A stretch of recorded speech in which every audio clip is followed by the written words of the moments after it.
குரு வாழ்க குருவே துணை. ஓம் நம சிவாயா. அஸ்ட்ரோ உலகம் யூடியூப் சேனல் நேயர்கள் அனைவருக்கும் அன்பான வணக்கம். ஒவ்வொரு கிழமைகளில் பிறந்த குழந்தைகளுக்கும் ஒவ்வொரு குணங்கள் உண்டு. அதுபோல் இன்றைக்கி திங்கக்கிழமை பிறந்த குழந்தைகளோட குணம் எப்படி இருக்குன்னு பார்க்கலாம். திங்கள் அப்படிங்கிறது சந்திர பகவானை குறிக்கக்கூடியது. நம்மளுடைய மனோநிலையை கட்டுப்படுத்தக்கூடியவரும் அவரே தான். சந்திர பகவானை குறிக்கிறதுனால சீக்கிரம் இவங்க தாய்மை உள்ளத்தோடு எல்லாத்தையும் ஒரு இறக்க குணத்தோடு பார்க்கக்கூடியவங்களாக இருப்பாங்க. தனக்கே இல்லைன்னா கூட ஒருத்தருக்கு ஏதாவது கேட்டாங்கன்னா அது எடுத்து கொடுக்கக்கூடிய அந்த பழக்கம் கண்டிப்பாக இருக்கும். சீக்கிரமாக டென்ஷன் ஆயிடுவாங்க. சின்ன விஷயத்தை கூட பெருசாக நினச்சி டென்ஷன் ஆயிடுவாங்க. சின்ன ஒரு முடிவுன்னா கூட பார்த்திங்கன்னா ஒரு சாதாரண விஷயமா இருக்கும். அதை முடிவெடுக்கிறதுல ஒரு பல தடவை அதை யோசிப்பாங்க, குழப்பிக்குவாங்க, குழம்பிகிட்டு இருப்பாங்க. அந்த மாதிரி குணம் கண்டிப்பாக இருக்கும்.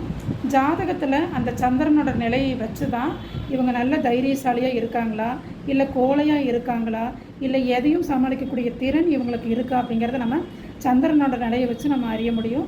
இது கிழமையை வச்சு நம்ம பார்க்கக்கூடிய ஒரு பொதுவான பலன். எல்லாம் நிறைவாகட்டும். சிவாய நம.